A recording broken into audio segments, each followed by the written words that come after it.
Hey, what's happening, people? What's happening?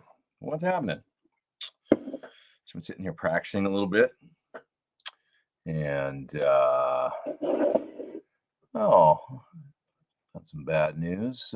John says that Noel Monk passed this week. Noel Monk was Van Halen's.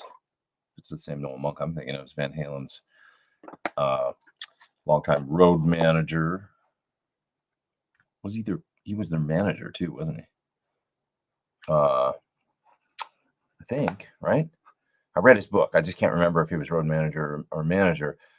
Uh, and anyone believe the nonsense about Jason Newsted and Alex Van Halen? I don't disbelieve that. For those that don't know what we're talking about, just diving right in here. Well, let me explain what I'm doing here first. I can't be here tomorrow because I'm flying tomorrow to my home and native land, to Canada. This is my home, but that is my native land. And it'll always be home to some degree. Anyway, I'm going up there to film a guitar course. That's what I'm sitting here practicing for. So more on that later because it hasn't been announced yet, but doing something fun. Anyways, so I can't be here tomorrow because I'm going to be traveling. So I thought, why not just sign on right now and have probably be a little more intimate than usual, and just hang out for like an hour and hang with you guys for a bit on a Saturday night. I've been sitting here practicing, finishing video stuff, watching a bit of the Coachella live stream because I'm always interested in what the kids are up to. And saw some cool stuff on there, actually. I'll watch a little bit more later tonight. My friends are playing with Danny Elfman, so that's cool. Josh Freese and Neely Brosh is playing guitar as well. And I met their bass player recently. He's a really nice guy, too. Another cat from Canada. I'm opening a June Shine right now. These are delicious. It's a kombucha. Oh, tasty. I figure it's 6 p.m. I can have one, can I?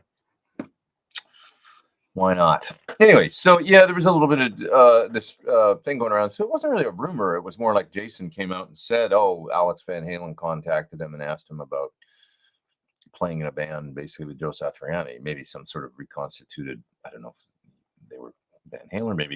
Maybe Alex just wanted to jam, and do a different thing.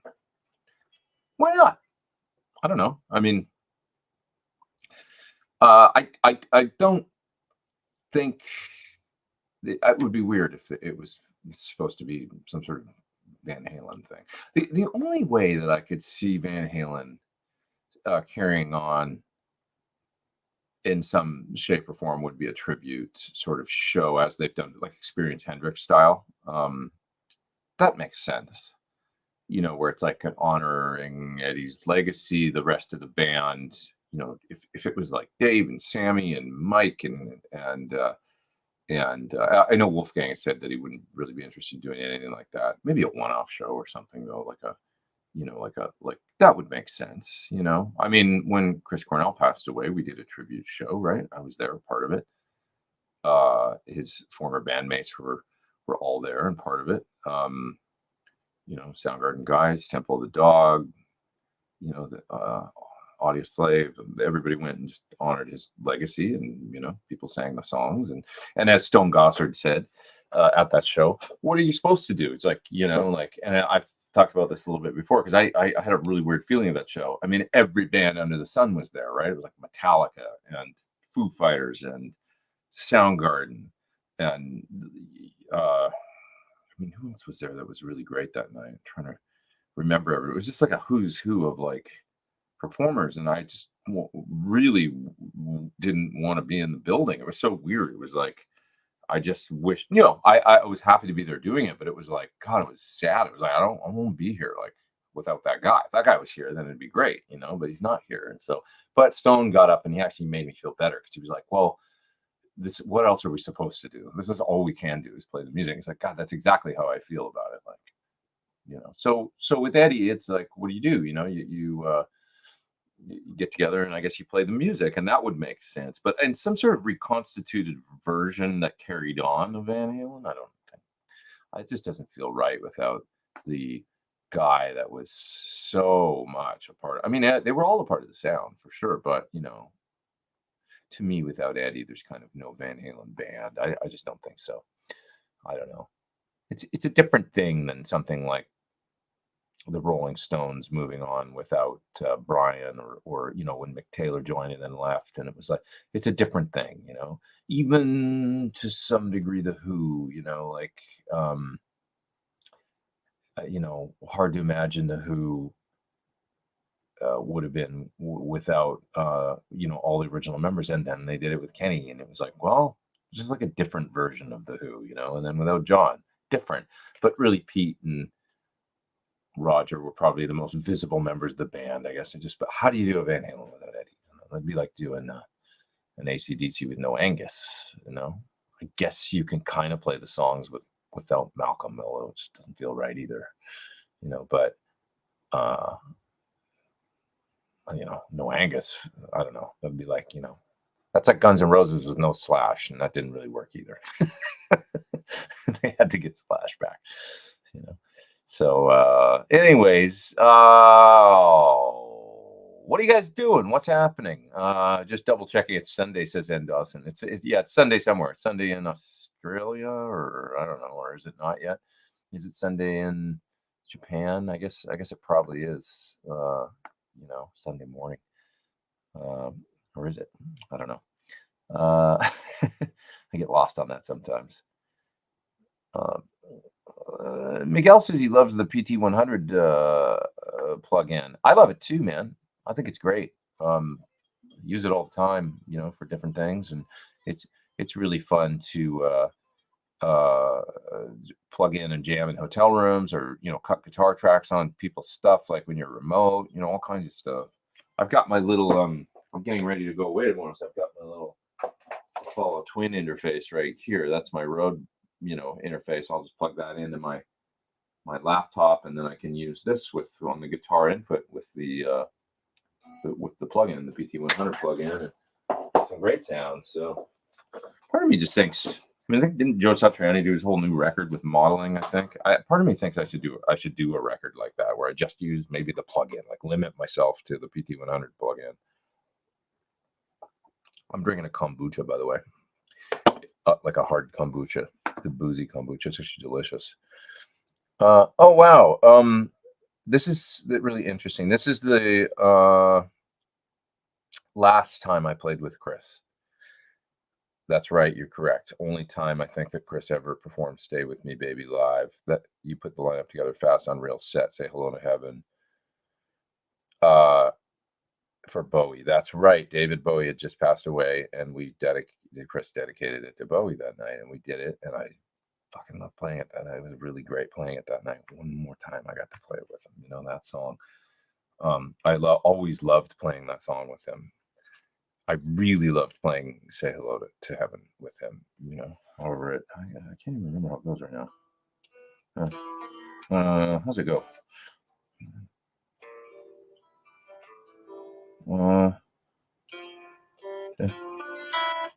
Oh yeah.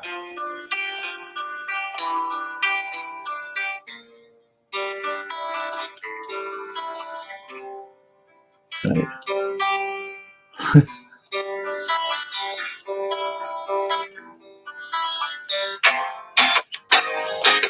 There it is. I haven't really played it since then. It's been 5 years or something. But anyways, yeah, I love playing that song with him. It was so cool. Am I late, says Paul. No, you're here right on time.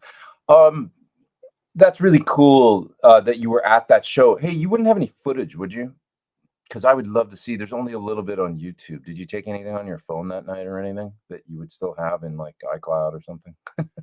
So I would love to see some of that set, man. There's no record of it, and and I know, and had I had the foresight, I'm so bummed I didn't just set up a GoPro or something at front of house to like capture the sound in the room and just record the show, because there's very little that showed up from that show online. I thought there would be more, There's one guy that got a few really cool little clips from right kind of close to the front of the stage. So I wonder there. And Garris, if you have anything, thank you for the super chat as well. Yeah, you saw, one of the very last kind of a band, solo band. I think probably the last solo band performance. Because Chris would do a solo gig with cello, but like a full band with drums and keys and the whole 9 yards. I think that was the last time that he ever did anything like that. That we did a 20-something song set with a full group. So, anyways, and Jorgen from Government Mule was on bass, and my buddy Blair played drums, and totally spacing on his name right now. Jebin Bruni played keys, and he was brilliant. Anyways, okay. What else? It's Thursday in Australia. Thursday? It's not Thursday in Australia. It's Saturday right now. Somebody said it's Thursday in Australia. Nathan says in Foos without Taylor, I can't imagine them continuing without him. I think they probably will. I mean, who knows? Maybe Dave will be like, I'm done. But I really doubt it. I could see Foo Fighters. I think Dave's I don't know. I don't see him stopping anytime soon. Foo Fighters is his band, and it's like, he's definitely the most important member. Taylor's super important. We got to remember a lot of those early Foo songs. I mean, some of my favorite songs, it's Dave playing drums, right? Not that, we're not discounting Taylor's. I mean, his contribution was huge. He was amazing, like the, rock and roll heart of that band, a great drummer. But I think the band will probably carry on. That's a band that, like I say, where I think they will, they just will. So,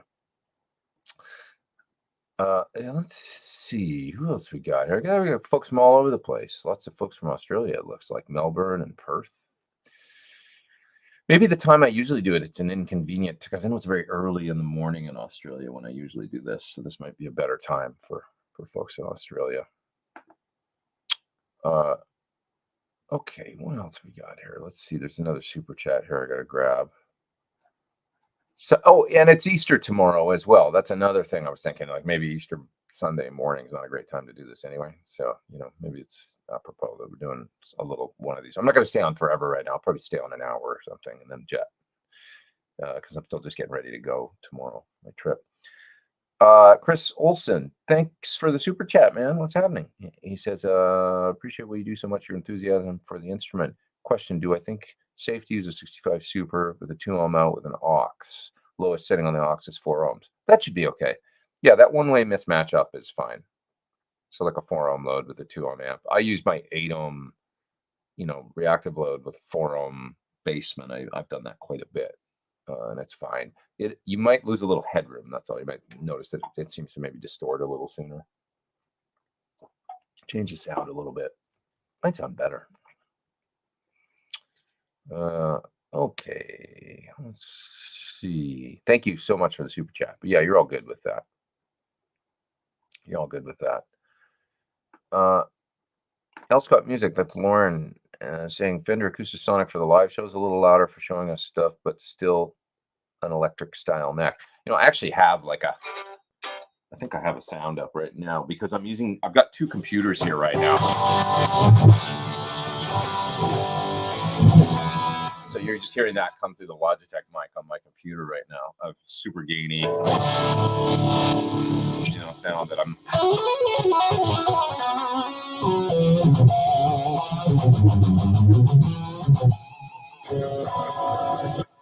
was just practicing, getting ready to play, some of my music, like the Dirty Town solo, different stuff.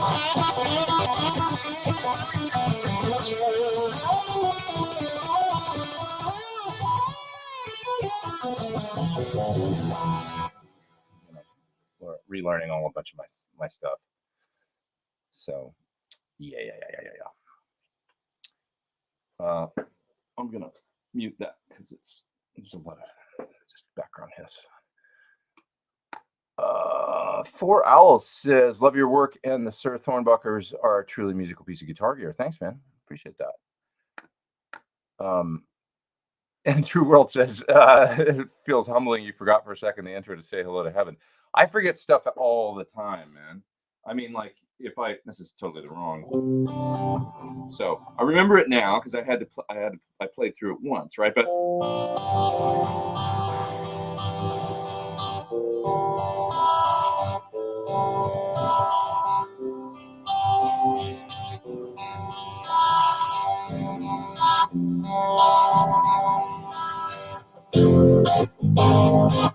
So there it is.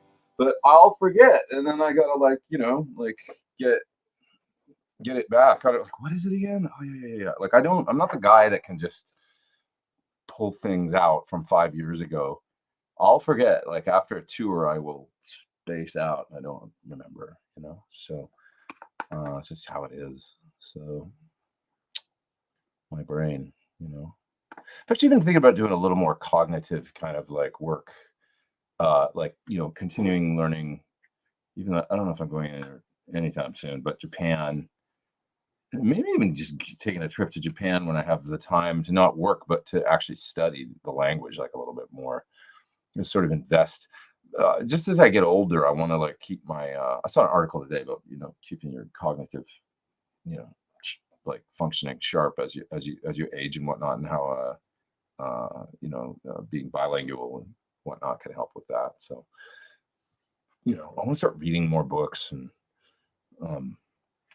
working on my brain a little bit more, because I'm not getting any younger. So, yeah, what else we got here? Have you heard the J Rocket El Hombre, I should say, the Billy Gibbons in a box? I saw that pedal that it had come out, and I can't remember who did a demo on it. I think it was Andy. I guess Chris sent it to Andy and stuff and had him do video of it and stuff.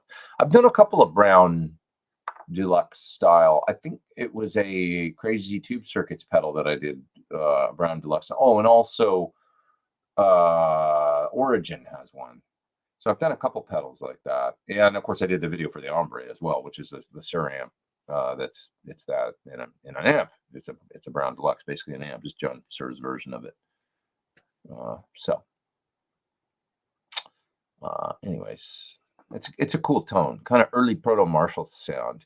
Those early Brown amps, they were really similar in many ways to what was to come from Marshall, and they're not dissimilar to a Bassman circuit in some ways, and the whatever long tail phase inverter and everything. The way that the type of circuit, they're a little gainier, and then actually as you get into the it's just kind of interesting that as Fender went on into the 60s, they actually cleaned up and the circuit changed.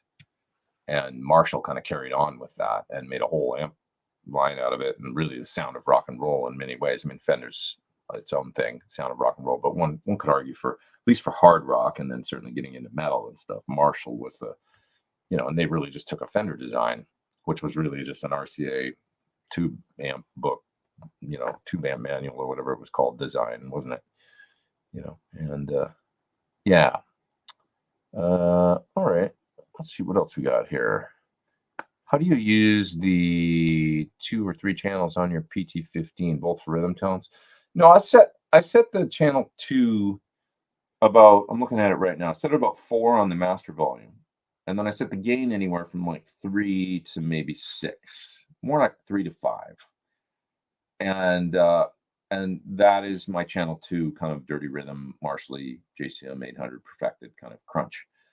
Channel 3, I have the volume up about another half point on the master. So if I've got it at 4 on channel 2, I've got it at 4.5 on channel 3.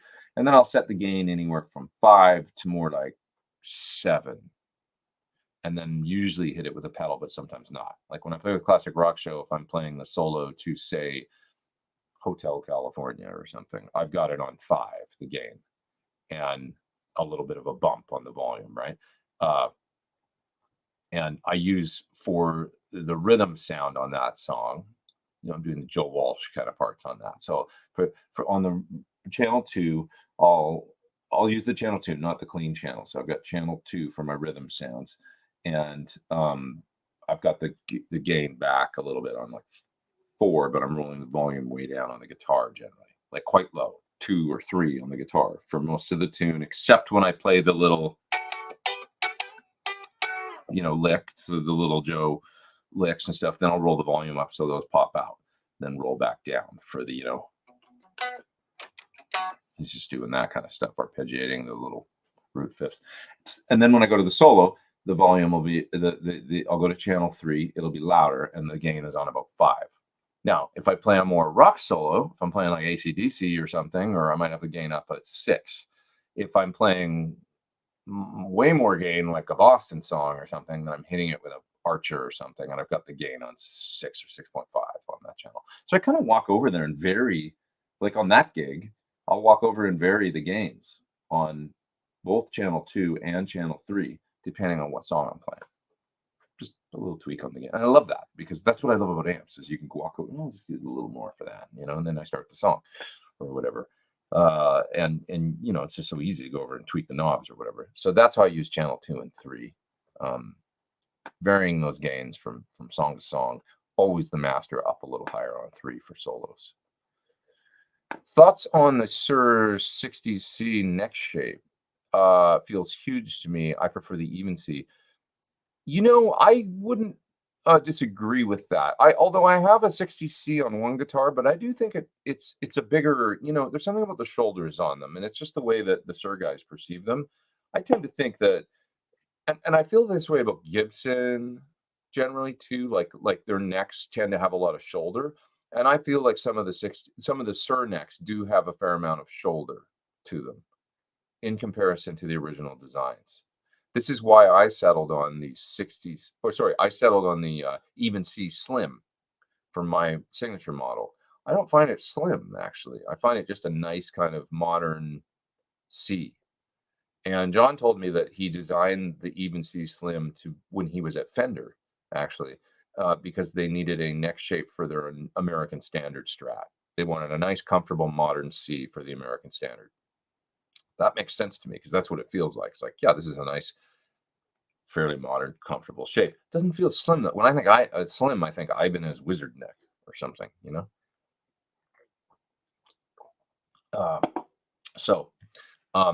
The 60C does feel like, although I've grown quite accustomed to it on my blue, I have my Lake Placid blue, so back there in the corner right now. You can actually see it. It's got a blue light on it, so it looks extra blue, but it's the guitar all the way in the back. That is a 60C, and it does feel like it's got a fair amount of shoulder, but it's really nice. I love it, and with the radius I have on it, I've got a 9.5 or 9 to 12 radius, like the compound, but it's like the slightly more radiused one than the real flat Sir one. And something about that, it just feels right to me. It feels amazing with the butcher block finish. But yeah, I would say does it feel like my 60 Strat? Not exactly, and I think it's a shoulder thing. I think the Strats have a little less shoulder. So you might like the neck that's on this guitar. Shit. Sorry. I was like, better not be a camera that just went over. It wasn't. It's just a loose tripod.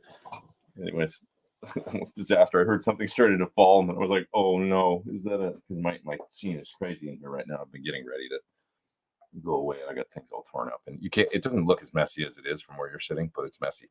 Anyways, the neck on this guitar, I haven't told anybody really about it yet, but it's not the even C slim. It's a different new neck, and it's got a little more meat on it than what my current signature model has, and it's actually got a very slight soft V in the back, just very slight, and so a little deeper neck, or a little more meat on the neck, but it's got a little less shoulder and V, so it's really, it's just a different neck, and it's a neck I really like. It's cool.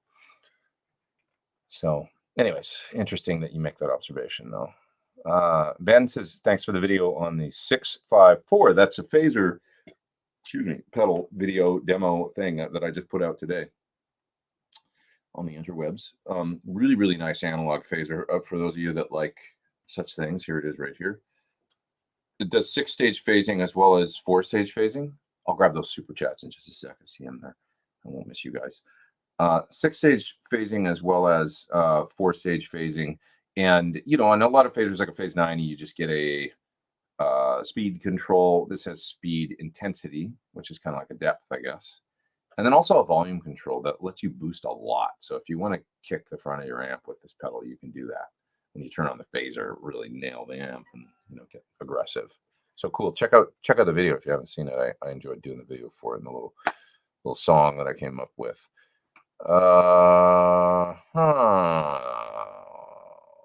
Let's see. Somebody says sounds garbled. Lee says, it could be your internet.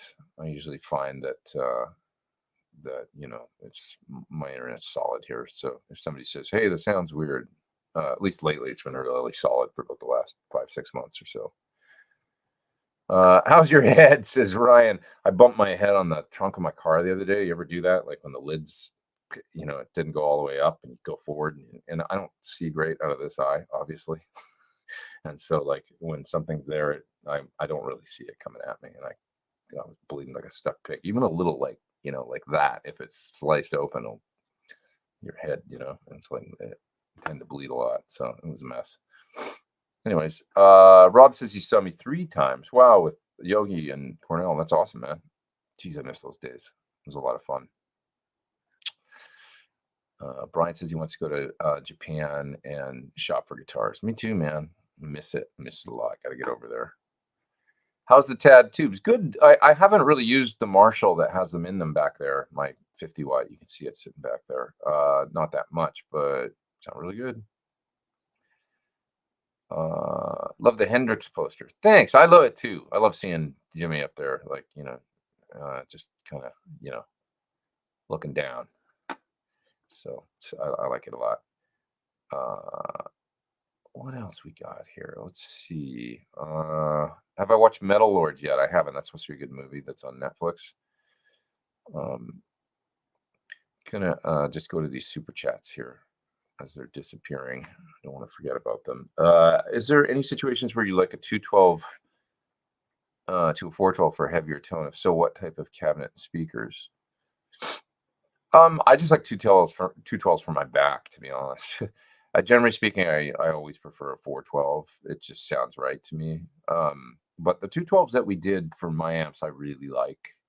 Well, I guess it's called the horizontal, 212 cabinet that we did for the original PT100 is a great sounding cabinet that I have no qualms about. It sounds great with those creamback speakers in it, and it's got a depth to it that gives it a nice low end authority, punch and stuff. So it just sounds really good. But a 412 is always my preference. The 212 for the PT15 is great too. More speakers just add up to more. It's just the cabinet makes more bass with more volume, and so you can turn the bass down on the amp and you still get plenty of bass. It's really cool. Steve's asking about the Blue guitar amp. I haven't tried it personally, although I played a gig with Thomas Blue, the designer, and he was using it, and it sounded pretty cool. I thought pretty darn good, and I know it's got a lot of fans. Jennifer Batten uses one. She really likes it. Thomas sounded really good playing through it. Thomas is a smart guy, so I'm sure it's pretty cool. Are there any situations? Oh, I did that one already. Sorry. Thanks, Joseph, for the super chat. MCAR says, my Roxy clip's on YouTube. So intimate, felt weird holding the phone up. Oh, so it's you that put up the clip. That's interesting. I think I've seen it. Your earlier CC, Chris Cornell, pulled me up on stage to play a song. Dared me in meet and greet. That's cool, man. That's special. Wow, cool. That's really neat that you got to do that. You've got, a rare experience there that not too many of us had that you and I share. So that's awesome, dude. Great. Peace, love, and understanding. What's so funny about peace, love, and understanding? Oh, great song. Do you know whether the original Graco Explorers are very similar or same as your Ibanez? Maybe. I think that might be true. I think that's right, that they made it. It was the same factory, I think, that they were coming out of. Pretty sure. Not 100%, but like 90% sure. And as long as they're that, I think that's right. It was the Gracos that are the same as the Ibanez. Yeah. This fella here, Dean, says, I have an early 70s Aria Les Paul and 1980 Graco LP, both have the same neck, feel very comfortable. I have small hands and short fingers.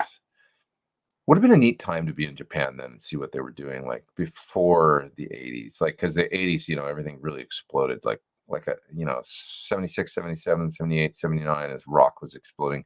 What an interesting time to maybe check out Japan. Like I wonder what it was like over there then, knowing what it's like now, just it would have been interesting. I should ask. It's not like I don't know plenty of Japanese folks that could tell me, like Yoshi from Boss or different folks I know. I could ask them about that. Like, what was the guitar scene like in the '70s in your country? You know, that inspired everybody to make these instruments. And you know, Robert says, I pick up my EVH Blackburst tomorrow with DiMarzio Super Distortion in the bridge. Oh, how interesting. EVH Blackburst.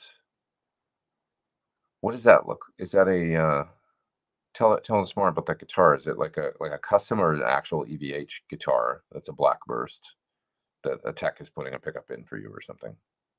I wonder. Is it one of those like 5150 shaped with the two humbuckers and stuff? Let's see. Describe what a phase stage is, please, says Stephen. I don't really understand it technically what it's doing, but the more stages, the more pronounced and the more soupy the phase always sounds. So like a two-stage phaser, which was the stage 45, has less of a pronounced effect. This phase 90 has a little bit more of a pronounced phase. A six-stage, and you can hear it simply in the video that I did today, where I put it up, where I switch, and that's the difference. Is it just sounds more gooey, the more stages, and that's not always a good thing. You might want less for some things. Like I like phase 45s for some sounds, and I like phase 90s for some sounds. I like the six-stage phasing on this one for clean sounds. It sounded really nice. Like I thought the six-stage, and then I was kind of gravitating towards the four-stage for the solos. A little bit more subtle, but there, you know, that's a great thing about a phase 90 and the way Eddie used it. It was just really cool. Somebody says sounds a tad garbled to me as well. That's Bob. I'm using the internal mic on my Logitech microphone right now, so it might be that it's different than I usually do it.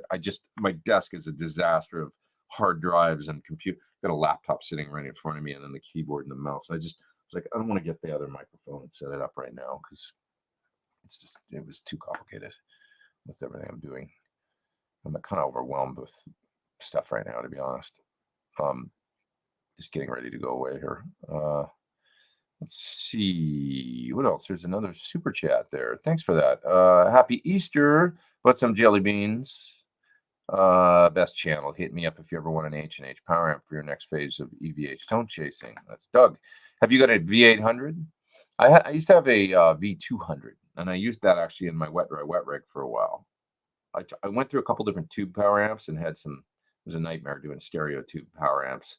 You know, when you're also got a rack and tube amps out, it's just like more tubes to worry about. So eventually, I went to the H&H, found a nice V200, which was a 200 watt aside, smaller version of the V800, and it worked great.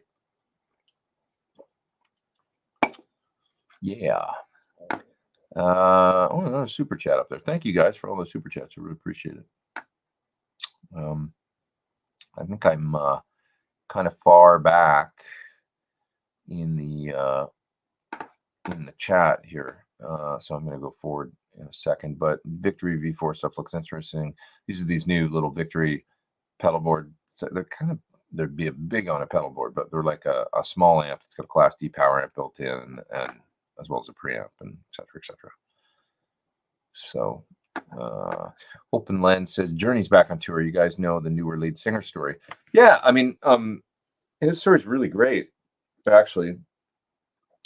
You know, he was a singer in club bands and stuff in the Philippines, in Manila, and Neil found him on YouTube, and he called him evidently at his house in the Philippines. He had somebody track him down, and I think as the story goes, as legend has it, his friend picked up the phone at his house or something, and he goes, "Dude, it's Neil from Journey on the phone. He wants to talk to you." And he goes, "Get out of here," because he thought somebody was messing with him, and his friend hung up the phone. And then Neil called back, like, "What the hell?" You know? And he's like, "It was actually him." And then it's an amazing story. I met Arnell one day, once again with Chris Cornell. Actually, we were on the Lincoln Park tour. Clearly remember this day. It was a really great day. I was on the beach in Florida, so close to Miami somewhere. It might have been West Palm Beach or something.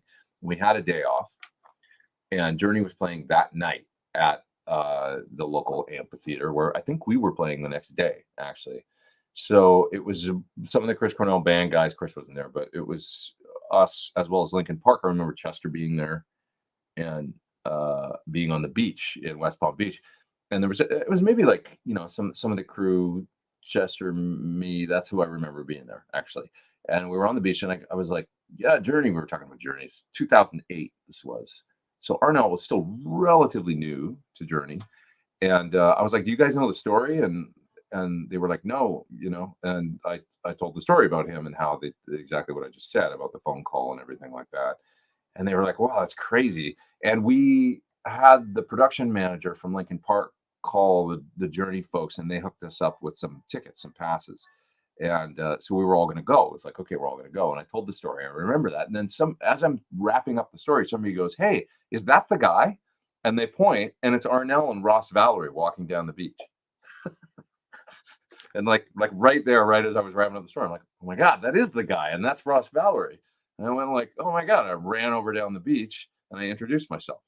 And I said, hey, you're Arnell from Journey and you're Ross, right? And they're like, yeah. I'm like, we're with Chris Cornell and the Lincoln Park guys, and we're coming to see you guys tonight because your crew hooked us up. And they were like, oh, awesome. And Arnell was like, wow, you play with Chris Cornell? Oh my God, I'm such a big Chris Cornell fan. And then he wanted to talk all about Chris, and here he is, the singer in Journey. That happened. It was really cool. I remember that. And then we went and saw him that night. I think Heart was opening. So it was a great show. What a great day. It was like a day off, a Sunday or something, at the beach, went and saw Journey, met that guy. They were really nice. It's a cool memory. Anyway, that's my story of that. Miguel says, Pete, last year I asked you about the possibility of having this RPT-50 head version. You said it was a possibility. Any news on it? There's nothing right now, man. It's been a difficult time trying to get anything done. Well, I've got all kinds of things in mind, and we've got an idea, but John's been. It's been a really tough time for manufacturers. I'll tell you that. Like, without going into details, everything's fine and all that, but standard stuff, supply chain stuff, employee stuff, like all those things, just getting people to, after a pandemic to work and all those things, like to the people that want to, everybody's dealing with the same stuff right now. There's shortages of manpower. There's shortages of stuff, like capacitors, and I mean, everybody tells the same story. Like, I keep having to find like different parts because I can't get, this isn't available and that's not available. So that takes up a lot of their time, like just trying to source parts to make existing gear and stuff and make things happen and get guitars done and that are already ordered and going to dealers and stuff. So everything's great, and guitar sales are great, and gear sale is great and all that. It's just, Kevin, sir, I saw him the other day, and he had a lot to do with the design of the PT-15 and help him lay it out and stuff like that. It's been difficult for him, he was mentioning, to design things because he's been working on efficiency, tracking down stuff like the parts and things to make the amps and everything, parts to, he spends a lot of time trying to increase productivity and increase efficiency and just source everything that they need to make what they're currently making and stuff. So that's been, their struggle out there. So consequently, everything's really good. There's plans to do things, but there's just been limited momentum on. It's not like it was in 2015 or 16 when we were getting the PT-15 ready. Obviously, I've got this thing. More on this soon, and this is kind of what I'm most excited about telling you guys about, because this is happening. So as a thing. So, and I love it. So. Yeah. Steven says, thanks again for sending my message to John. I appreciate it. Yeah, I can't even remember what it was about now, but it was something to do with something that you had a question for John. I'm sorry, I can't remember, but it's my pleasure. Yeah. When am I going back to Japan? I don't know. Tour plans? I don't know. Like nothing right now, because once again, it's the, pandemic, everything, I mean, a lot of countries over there are locked down and not even, they're do like Hong Kong and Shanghai. I mean, crazy stuff that's going on over there, lockdown. So they had asked me last year about maybe possibly doing some gigs this year. If he was, I don't even know if they have any plans to do any. But beginning of this year, it was starting to look like I don't think there's going to be, because it's work visas is the problem and stuff, and bringing in foreigners to work and stuff. I've heard that that's changing slowly, but they didn't want to count on it, because it's like once you start planning on things, putting things in motion, then all of a sudden it's like lockdown. It's like, oh, you can't get over there, or everything changes. So it's like, so we'll see. I might just, if I can, later this year, just go to Japan on my own though, and like I say, just go for a week or two and just hang, and like, because I miss it so much, and it's like a big part of my. I was talking with this friend of mine that I know that I met over there. Actually, she's a model, and she like that's she go there to work, and she spent a bunch of time there. And we were talking about how we like bonded with that. She's like, I belong there. Like I just feel comfortable there. And I was like, I get that. I do too. I love it. Like I feel really at home in that place. Um, she was like, yeah, I just want to be there. Like I just want to live there. I just want to, like things sort of make sense there. And I was like, yeah, it's weird to go to a place that's so foreign and also uh where you feel so at home, and really comfortable. I really feel that way there. So, maybe grass is greener. I'd get over there and, you know, whatever. But that's just kind of the way I feel about it. So I might just go spend some time there and hang out. So we'll see. I want to keep my. It's up to me. I don't have to rely on somebody to hire me to go there and work in order to get over there. I could go there on my own and make that part of my world if I want to, just as Marty Friedman did, or you know, uh, spend some more time, over there if I need to make that happen. So on my own accord. Sunday swap. Glad to stumble on live here. How are you routing your H9s on your board? Parallel, kill, drive, pre-post, stereo. The way that I run my H9s, generally speaking, is I run into so it's like the effect send from my amp comes back to my pedal board. I won't detail the first half because I think you know how that works with the switcher and the pedals, and then it goes out to the amp, and then the effect send from the amp comes back to the board. First thing it hits in mono is an H9, and that's where I split the stereo. So out of the first H9, split the stereo, I go to my timeline delay from Strymon, and then I come out of the timeline delay into another H9 stereo, comes stereo out of that, generated 2 amps. That's how I do it. So H9, timeline, H9. Rare that I use both H9s at once, and I kind of just in my mind designate one for pitch type effects, like if I was doing any pitch shifting or harmony stuff. That's what I was mainly using the first H9 for. And I've got it in sometimes in buffered bypass, sometimes in true, depending on the gig or what I'm doing. The second H9 was primarily for reverb. Occasionally, I would do it delays with the first H9 because I like the sound of their vintage delay. Kind of, I'm supposed to sound like a PCM, I think, or something. But generally, it was like pitch with one H9, reverb with the other H9, then the delay would be like the timeline. I used to use a DD500 too, so that's kind of how I do it. The first H9 I will also do Leslie with it sometimes. If I needed rotary, split the stereo, and do the Leslie with that one. All in series, no kill dry, nothing like that. That would be cool, but like Leslie, you don't want kill dry. You want 100% wet generally. Harmony, is easy to do with it, especially if it's octave or something where you don't want. The problem with kill dry is that it paints you into the corner of always having the dry signal in, which sometimes you don't want. So it's it's difficult. It's tough to do everything. I just found series routing worked for me, generally speaking. Some of you guys are asking when we started. I started around 6. Yeah. Okay. Wes says there was a question earlier about phasers and about what the difference, like 2-stage versus 4-stage versus 6-stage. This is interesting. If you watch a spectrum analyzer, each stage in a phaser adds another moving notch that cuts frequencies. Yeah. So and then it's modulating, right? And it's sweeping because of that. So it's interesting. But it just, the sonic effect of more stages is gooier, syrupier, more depth sounding phasing to me. Just more, the effect becomes more pronounced with the more stages.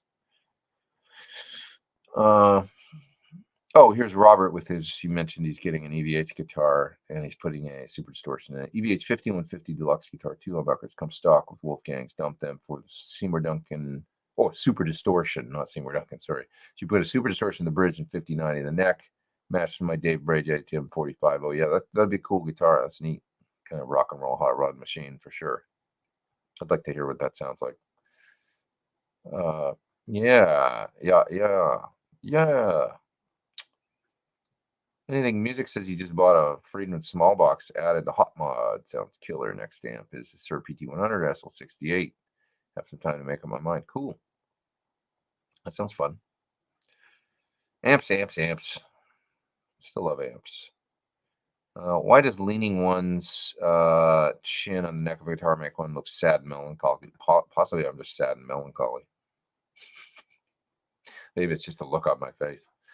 I'm kind of sad this week. I've been cat sitting, and I had to take the cat because I'm going on this to do this course. I got to go away tomorrow, so I had to take the cat to its grandma's place, basically. And it sucks because it's like I've been cat sitting this cat for like 6 weeks, and I've spent a lot of time with this cat over the last few years, but this was the first time he stayed at my place. So a lot of you guys out there have pets, I'm sure. But I've had limited, I don't have kids, and it's like pets is. I've lived with pets, but before, but not for many, many, many years. It's been a long time. So this cat, man, I bonded with this freaking cat over the last. Not that I already had, but now 6 weeks every day. He's always there when I come home. You know what I'm talking about. And he's great little guy. And man, it was just such a bummer, like to take him. I felt so weird, like dropping him off. I'll show you a picture of him the other day, and I took a quick picture of him in the car while we were driving. He's really comfortable in the car. This was a long drive. I drove 16 hours the other day to take the cat. We want to see a really funny picture of him. Here's a really funny picture of him. This was his first birthday. I put a birthday hat on him and tucked his ears inside, and then fed him a treat to kind of tease him. Look at that. Isn't that awesome? Come on. See, he's got a birthday. Oh, you can't see because of the exposure. Oh, there you can see. See the birthday hat? He's tucking his ears back. Looks like an otter. But it's pretty cute, right? This is what he really actually looks like now. Isn't that a handsome animal? Come on. That's a good looking kitty.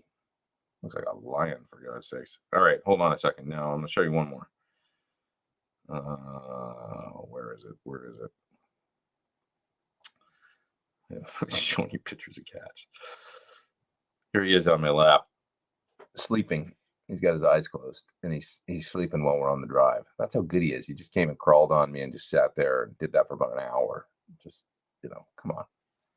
Yeah, I dropped him off, and I was like, this sucks. I'm actually like super depressed, like not having this guy all of a sudden. Like an hour later, I was just like a little beside myself. Like, this doesn't feel right. I don't want to, I'm not accustomed to that. Like I'm a little bit of a loner, I guess, or something, so it was a little like, I don't know, just kind of, anyways. So it's, and then I was better the next day. It's cool. I'll see him in a couple weeks, but for some reason I felt like I wasn't going to see him again. It was just like this weird feeling of like, must be like dropping your kids off at summer camp or something. You're like, I don't know about this, something like that. Here's my unsuper chat, says Les Paul Slayer. Here's a super chat. Thank you guys for these super chats. It's Michael. He says, safe travels. Thanks, man. My favorite albums from the last 6 months are Timmons' Electric Truth. He's great. Costello, A Boy Named If. I haven't heard that. And Big Wreck. I haven't heard. I haven't been listening to enough new music lately, so I should be checking some out. But you say, what else should be on my radar that I'm missing? New Steve Vai album sounds really good. Everything I've heard for guitar stuff, for sure. Really, really cool. The new Kim Mitchell album, I love. It's newish. It's been out for a while now, but I love it. It's called The Big Fantasize. Some great stuff on there from Kim. While I'm thinking about that, one of my favorite records that came out about a year ago now, at least, I think, is Juvenile Universe from my friend Jordan in Canada, the band Blinker the Star. I love that. Good stuff.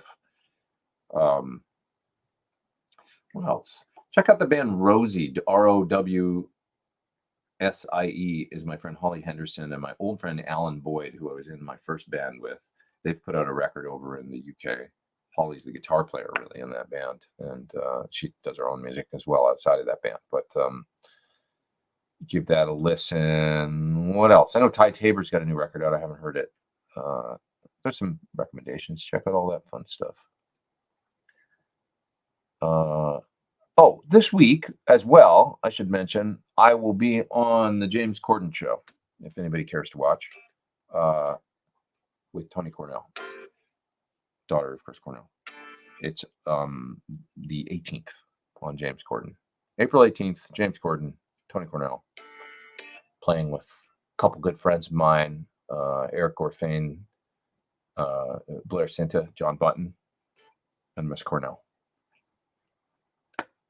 Okay, what else we got?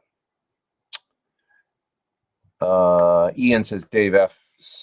Mentioned he's having enough trouble just keeping current products in production. Makes it hard to work on new products. That's exactly right. A lot of manufacturers right now just spending all their time sourcing, finding replacements for parts. What can we use to substitute for this thing that we can't get anymore?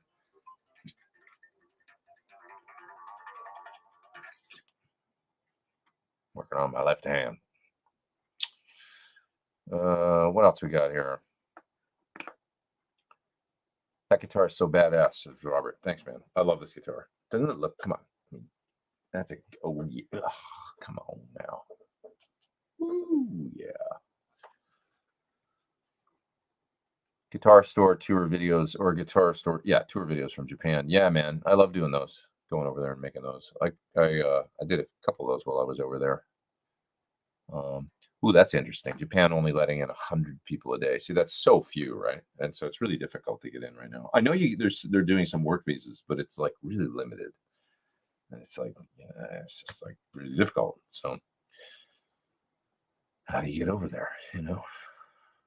Paul Gilbert in Japan as well. Yeah, he doesn't live. Somebody's mentioning you should jam with Paul Gilbert in Japan. He doesn't live there anymore, but he did spend a bunch of time there. He's up Portland way now, I think, and he lived here for a little while before going to Portland after Japan. I love the total lack of Western influence in Japan. Well, I wouldn't say there's a total lack of Western influence, but I know what you're saying.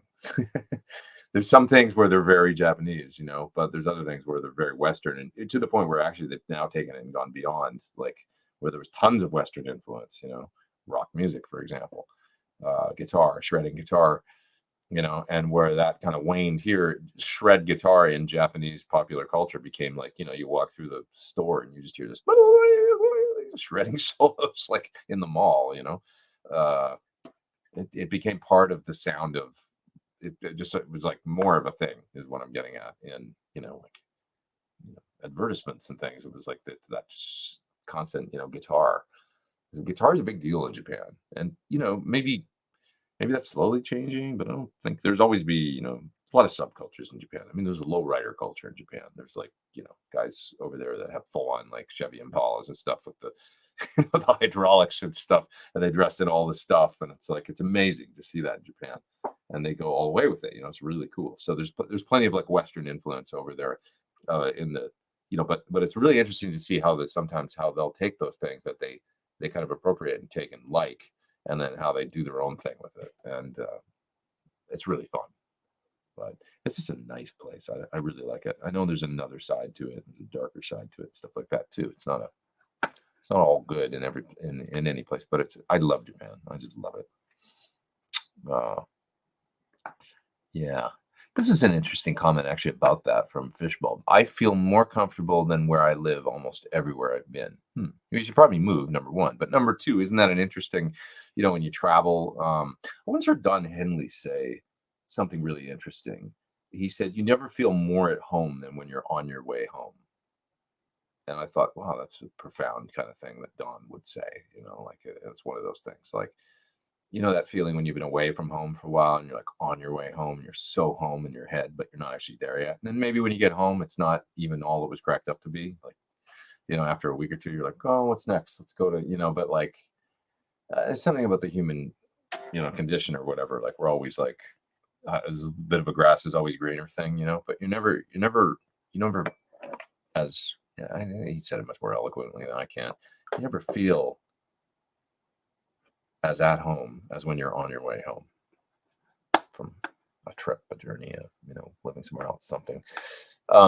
I tend to, romanticize places and think back on them, and like, so I wish sometimes I could be more present and be like, suck it up more. And I've gotten better at that over the years, at being more present when I travel places, and appreciating that life is, not forever, and that, no place is forever. And if I'm really loving a place, I may never get back there.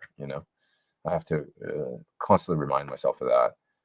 Uh, well, my clinic tour was really special that I did with the surf folks, and just pre-COVID, right? I went so many places in Europe, uh, and then in Asia, and I got to go to the Amalfi Coast, like on that clinic tour.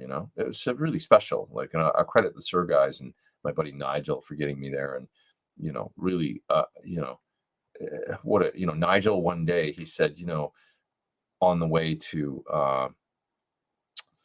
my clinic in Madrid the next day, we had a day off. We could not Madrid, sorry, Milan, and of course, I'm in Italy, and he said, we could stay in Milan, but like just an hour outside of Milan is Como, and I can get us a hotel there. Like, would you be interested in seeing that? And he really likes Lake Como.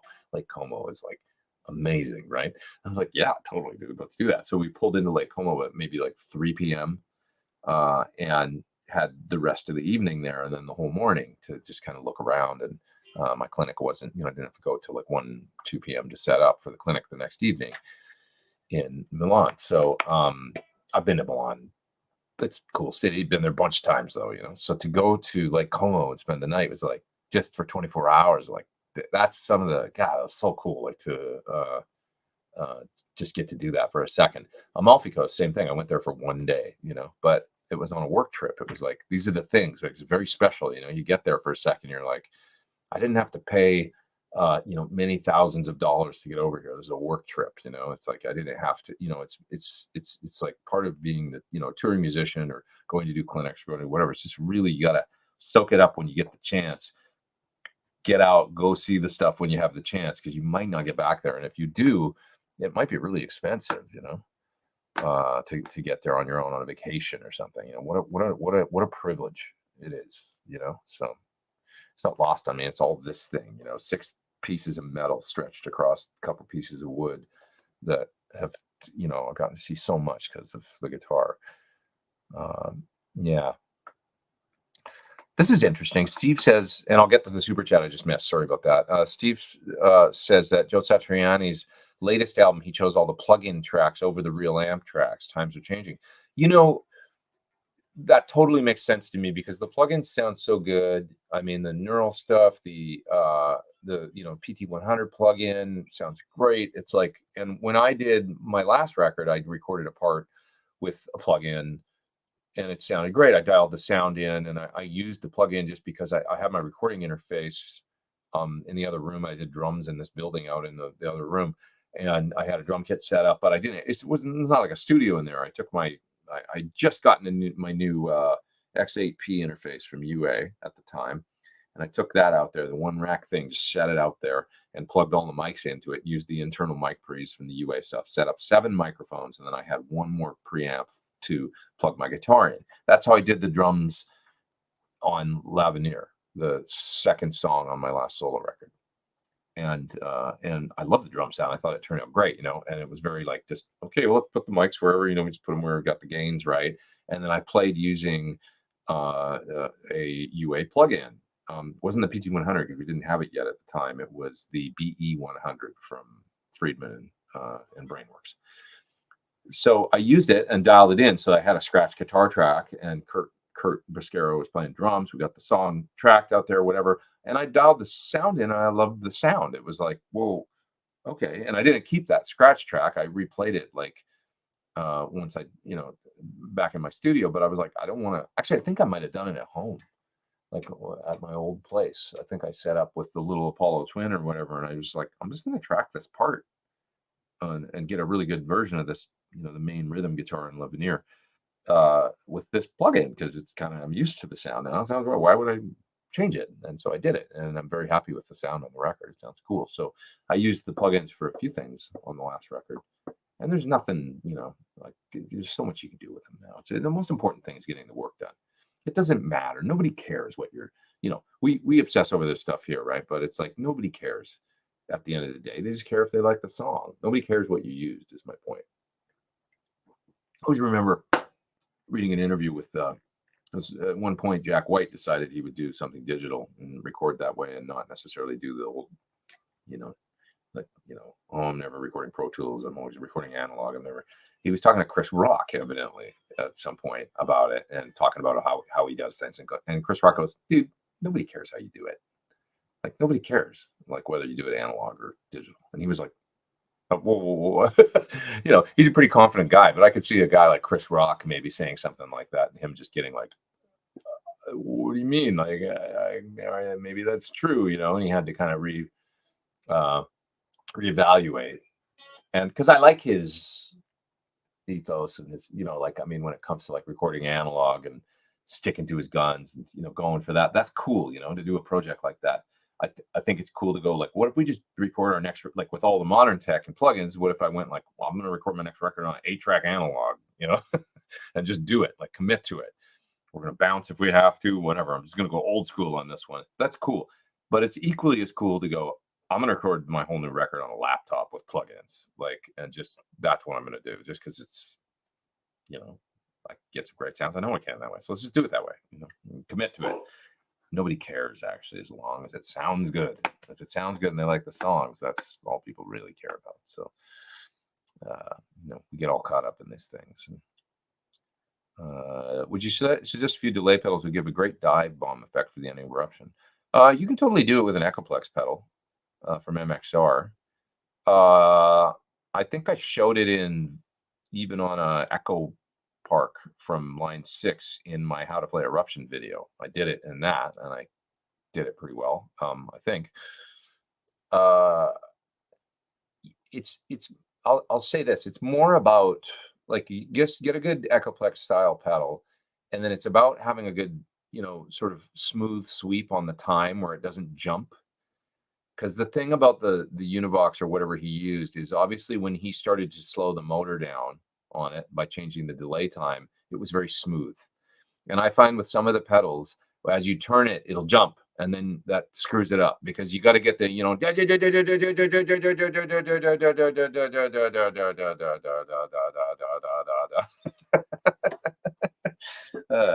I'm an insane person, but yeah, that's what you have to do is get the, it has to be like where and I'll imitate what it sounds like sometimes. You go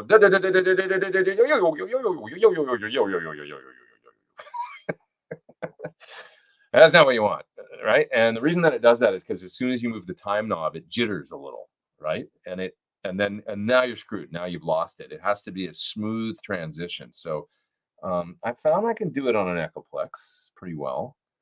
The key is to set it so that it's sort of like maybe 150 milliseconds or 200 or 300 milliseconds, and then you're going to slow it down to half. So let's say it's 300 milliseconds, now you need to slow it down to 600 milliseconds. So the delay has to go out that far. So you can experiment with it, and you know how to do it. You hit the 12th fret harmonic, right, on the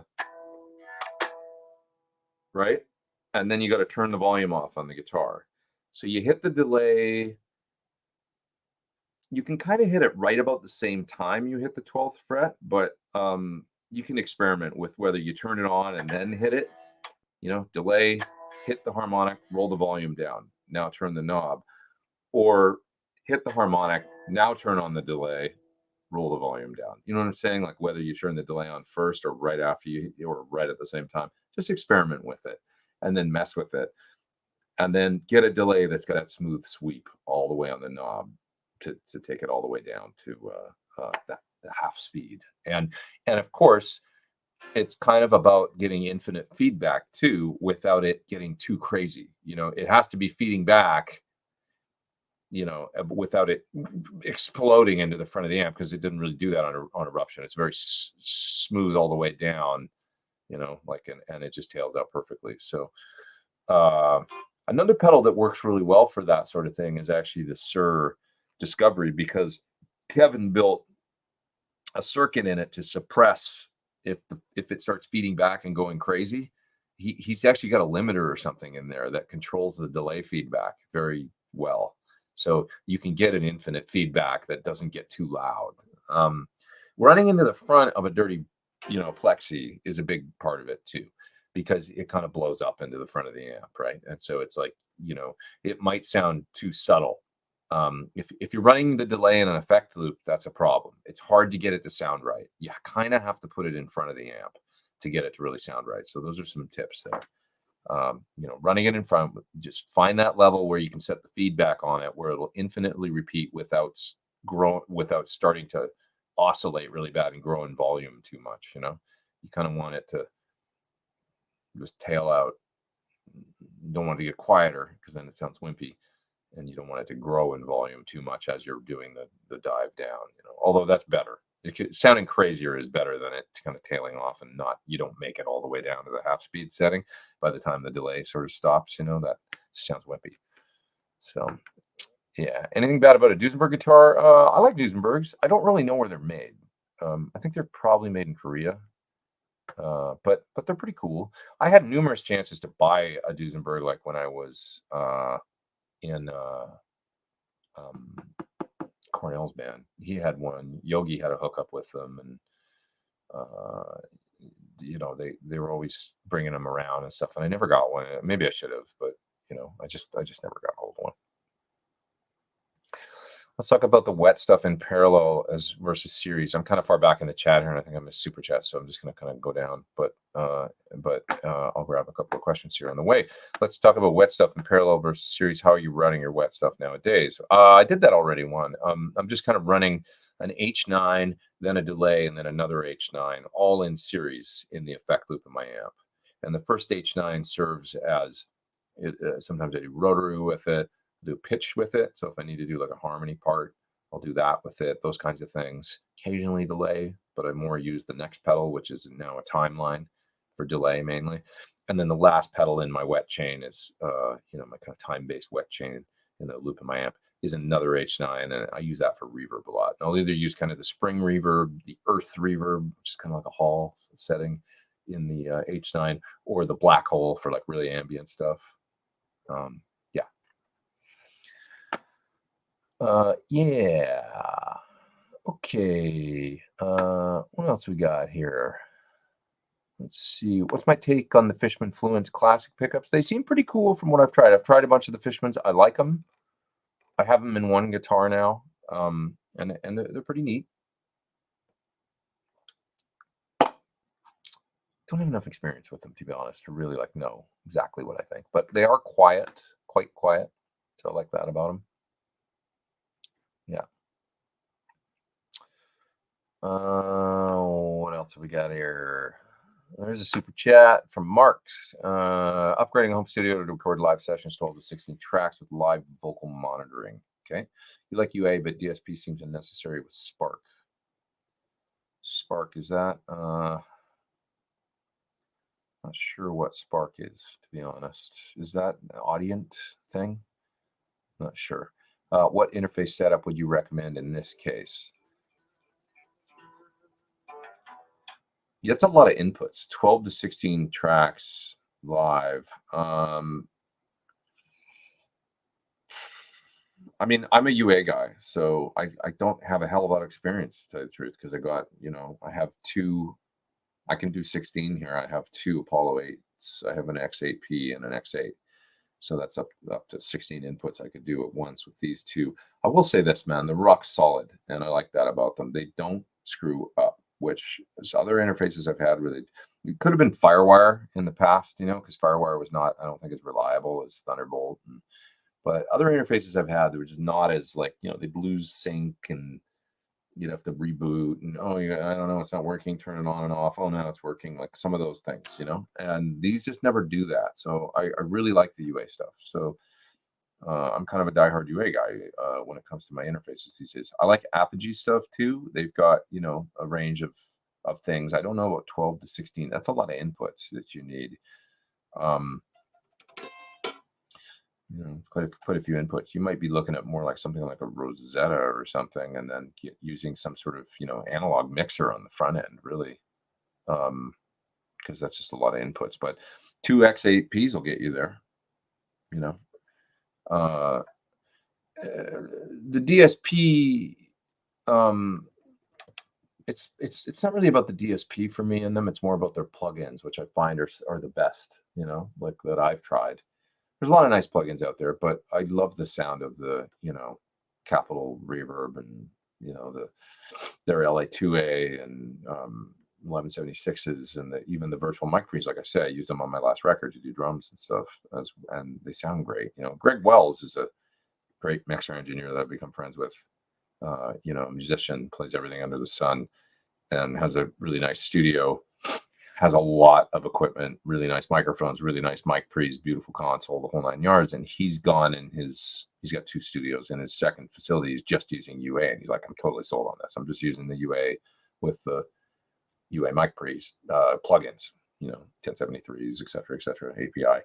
And they sound great. He's like, I'm not missing anything using these, like no hardware mic pre's and stuff. So that's saying a lot from a guy like that, So, anyways, I am so far back in the chat, I think. So I gotta move down here and without missing super chats. SMY Trees, Symmetry says, did you watch Teeth of Hydra? I haven't, man. I keep seeing it. I'm like, I gotta put some time into that, but I've been like I've heard a few songs off the record, but I haven't seen the video yet. Dave Friedman says it's insane. He says it's so cool. So got to record using one of your 212s today. We were talking about 212s earlier. It was great. Took the back off to try the back 421 mic track. Cool. That's interesting. What does it sound like with the back off? I've never done that. Let's see. Love the pick guard on the guitar, says Paul. So curious about the bridge humbucker. Yeah, it's cool. More on that soon. I'll tell you more soon. It's really great though, and it's new, so I love it. Okay, let's see. Oh, there's a super chat there. What we got here? Thanks for all the content. Wanted to know what your thoughts on why no one releases IRs of mics in back of cabs. Actually, they do. Celestion does. On any open back cabinet that Celestion does, there's a back mic, and I used it quite a bit on theirs. I haven't used their IRs that much lately, which isn't to say I don't like them. I do. I think they're really good. There are the stock IRs that come in the PT, actually, PT15.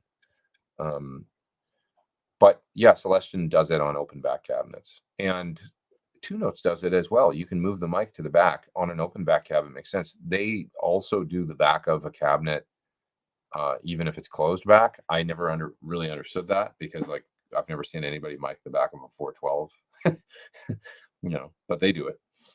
So there is a few out there. But yeah, look at the Celestions, all the open back stuff, and it's really amazing when you mix in the back mic just at like 5%, and how it kind of makes it sound more real. It definitely adds this air and sort of low end to the sound that fills out the sound of the cabinet. So try some of the Celestions and blend the back mic in just a little bit. I can't remember if you have to flip the phase when you use the back mic. I don't think you do, because I haven't done it for a while. But if you use their Speaker Mix Pro plugin, you can do it really easily. If you use a different, like Zilla or something, you can use to mix in the IRs. Just try flipping the phase on the back mic. I don't think you need to. I think they do that already, but I just don't remember. And for those that don't know out there, if you mic a cabinet, if you mic a snare drum, if you mic a tom-tom, and you place microphones so that they're facing each other. So like on a snare drum, you've got a top microphone, and then you've got a bottom microphone underneath the drum, right? You need to flip the phase. Generally on the bottom one, you'll flip the phase. And it's because the two microphones are pointing at one another. So anytime you do that, so imagine micing a guitar cabinet. You got mic in the front, mic on the back, pointing at one another. You got to flip the phase. Did I ever tell you about the trick that I learned from this sound guy, Tom Evans? I went to see this band called Group Love at the Wiltern, I think it was, in LA. I think it was at the Wiltern. And they sounded great. He was a friend of mine. He was mixing. He now mixes the Eagles. He's a very, very talented young guy, sound engineer. Uh, and anyway, so he's mixing Group Love, and the guitar sounds amazing. And I can see the guitar player is up there with a little tweed Fender amp on stage, a combo. That's it. I was like, damn, the guitar sounds great in the PA. That kind of cool, like, bigger than life. It's a combo, but it sounds amazing sort of sound, like when you think Jimmy Page used a Super O or whatever. So anyway, it sounded really, really good. And I said, what are you doing like with the guitar sound, if you don't mind me asking? Like, how are you getting that sound out of that little amp? And he says, oh, I mic the front and I mic the back, but I don't flip the phase on the back mic, and I hard pan them in the PA. I was like, oh, that's amazing. They're out of phase, but they're hard pans. So coming out of the different sides, you get this little bit of imaging. Just try it if you've never tried it. If you ever get a chance, just so it's kind of a unique situation, I guess. But if you ever miking, say, a deluxe reverb or something, put a mic on the front, mic on the back. If you're on a cool gig where you can get away with this, 2 microphones, and try flipping don't flip the phase on the one on the back, so they're out of phase. Like you normally would flip the phase. If they were both pan center, it would sound like crap, but if you hard pan them, now you got the one on one side and the back mic on the other side, and it sounded amazing in the PA. I thought, God, I never would have thought of doing that. Really neat trick. Neat trick. Won't work in a recording, but neat trick live. The reason it won't work in a recording is because if you ever heard might sound good, like, where you're listening in stereo, but if the mix ever got collapsed to mono, the guitar would disappear. So you don't want that. Yeah. What are you guys talking about? Deets, the deets, Pete, the deets. What are the deets? Oh, the deets on the pickup. Is that what you're asking about? The pickup on this guitar? It's just a new design Thornbucker. That's really cool. That's that comes born out of all the things I've learned over the last couple of years during COVID isolation and having fun. What are you doing for Easter? I'm flying to my home and native land. I'll be on an airplane, and I don't know. Once I get up there, I'll probably try and find a dinner. That'll be it for my day. Not that exciting. Actually, it is kind of exciting. I'm happy to be headed up there tomorrow. I should probably go soon. Oh yeah, I should. I'm gonna go to 7:30. I said I was gonna go an hour. It's gonna end up an hour and a half, no matter what here. Because I want to go eat, and then I actually just want to kind of go home and watch. A few of my friends are playing at Coachella, so I want to watch their performances and stuff. One of them's at 9, so I'm gonna get out of here at 7:30. Go have a little food, get home, pack, watch Coachella on the TV like an old guy. Yeah. What else we got here? Rick Beato's interview with Schofield was great. John's another one of my favorite fusion guitarists. He's a legend. Saw Larry Carlton last weekend for the very first time. That was cool. Last Friday. I think I already talked about that, but yeah, what a great show that was. Really cool to see him play with his son on bass, Travis. Of course, it was Travis's 40th birthday. It was a pleasure. When you playing with Josh Freese again? Well, Josh is one of the folks playing at Coachella tonight. So I actually saw him like last week, just randomly, because he was like rehearsing at a rehearsal studio, and I was in the parking lot, and there he was. I'd love to play with him again, doing something or other one of these days. He's amazing. What else we got here? Oh, Easter live stream today, not tomorrow. It wasn't really because of Easter that I'm doing this right now. I just kind of spontaneously decided to do this. This was more because of I'm traveling tomorrow, so I can't be here. I got to be at the airport. Yep. What else we got here?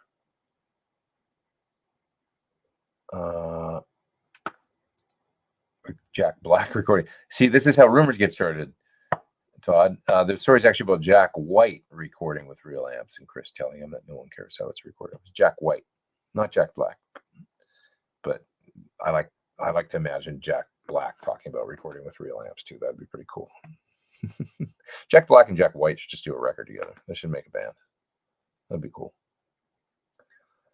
It would be easier for all of us. Then nobody would get them mixed up.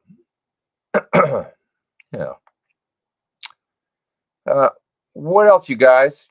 Give me a few more things here, and then I'm going to get out of here. Here's one. Here's a comment. Saw Kim Mitchell in my local guitar store in Toronto once, the 12th fret. He's cool.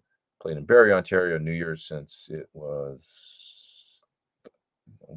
minus 15. I see. He played 2 hours of 4 encores. That's awesome. 4 encores. That's cool. Did he do Battle Scar as one of those encores? I hope so. I love Kim. He's the coolest. Now I know him, and that's awesome because I'm just like such a fan, and he's a sweet dude, and that's magic to me. You meet your heroes eventually, and they're awesome. Joe said he's still taking his Marshalls out live. I guess that's referring to Joe Satriani because he used plugins on the new record. And as well, Fishbulb says Satch used Rockman's on his early stuff. It's not such a stretch. Yeah, he's always been a early adopter of direct recording, et cetera, et cetera. He did way back. I think Surfing with the Alien was, part of it was some sort of direct speaker simulator. Might have been Juice Extractor or something, but I know they were working in studios at all hours in the morning to get that record done and do it however they could. And I remember reading some of those tones, which they're kind of, sort of weird guitar sounds on that record, some of the lead sounds and stuff. So that makes sense to me. Once again, it doesn't matter. Nobody cares. I mean, Surfing with the Alien, right? It's got some of his biggest songs ever on it. So it's a perfect example. Jay says, did you run into George Clooney, Lake Como? So I've got a good story about that, and that's how I'll wrap up this, and then I'll get out of here and go eat. So Nigel, my friend from Sur, knew where George Clooney lived because he's got a house on Lake Como, beautiful place. And without being a creep, he drove me by there, and he's like, "That's Clooney's house," or whatever. We drove by it, and it's like it kind of juts out in the water, and it's like, God, this guy's got it made. Like, this is gorgeous. So we took a look at it for a minute, but I wasn't going to be like, not like some sort of weird fan that was like, oh, well, that's where George Clooney lives in Como. That's cool. I texted Eddie Van Halen while I was there to tell him that I was at Lake Como and just having a great day or whatever. And that I was driving by Clooney's place. I'm like, driving by Clooney's place, gonna like say hi, or I said something goofy, like that. And this is one of the last times I ever texted with him ever, that I was able to do that. I got a reply from him that said, "Have fun over there, man," something like that. Talk to you when you get back. Say hi to Clooney for me. He's a great guy.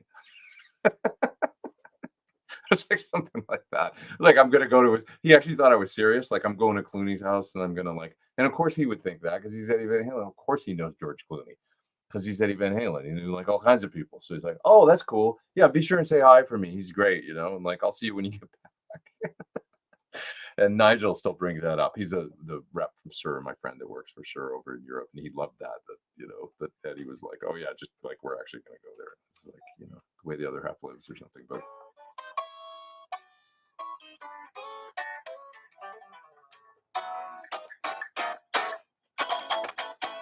With that, I'm going to go.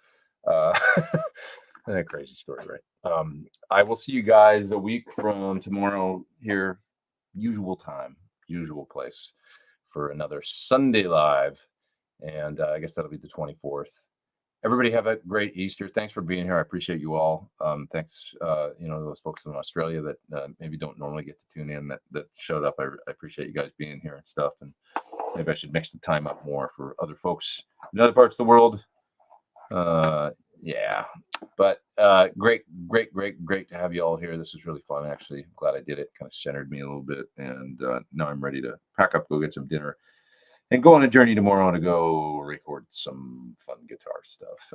It's a good life. It's not lost on me. Have a terrific rest of your evening or day or whatever, wherever you are, and a happy Easter tomorrow. See you guys real soon.